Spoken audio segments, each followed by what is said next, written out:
ভাইয়া বায়োলজির ক্ষেত্রে শব্দের মিনিং জানা কি জরুরি কিনা? ওকে, চলো একটা কোশ্চেন দেখি আমরা বুঝতে পারবো যে আসলেও জরুরি কিনা। দেখো বলেছে কি, শৈবাল থেকে একটা জিনিস খেয়াল করে দেখো, ইউলোথ্রিক্সে হোল্ডফাস্ট ব্যতীত যে কোনো কোষ থেকে গ্যামেট সৃষ্টি হয়, এই কোষগুলোকে কি বলা হয়? ওকে, তাহলে দেখি আমরা একটা করে স্টেপ বাই স্টেপ আগাই। First of all gametangia. So gametangia আসতে পারে, স্পোরানজিয়া আসতে পারে। দেখো গ্যামেট মানে তো আমরা জানি গ্যামেটের কথা বলতেছে, তাহলে দেখো এটা আমরা ভাগ ভাগ করে ফেলি। গ্যামেট, তাই না?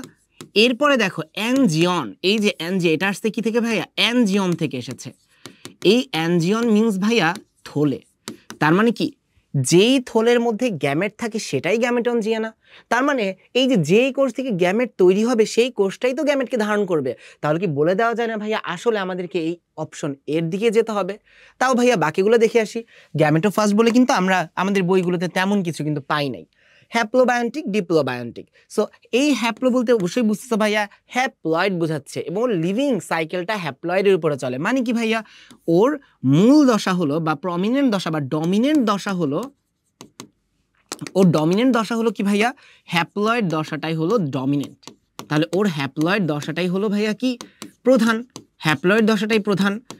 আর ডিপ্লোবায়োন্টিক নামের মধ্যে ডিপ্লয়েড চিন্তা করতে পারো, ডাই মানে দুই চিন্তা করতে পারো, যেভাবেই তোমার সহজ হয়।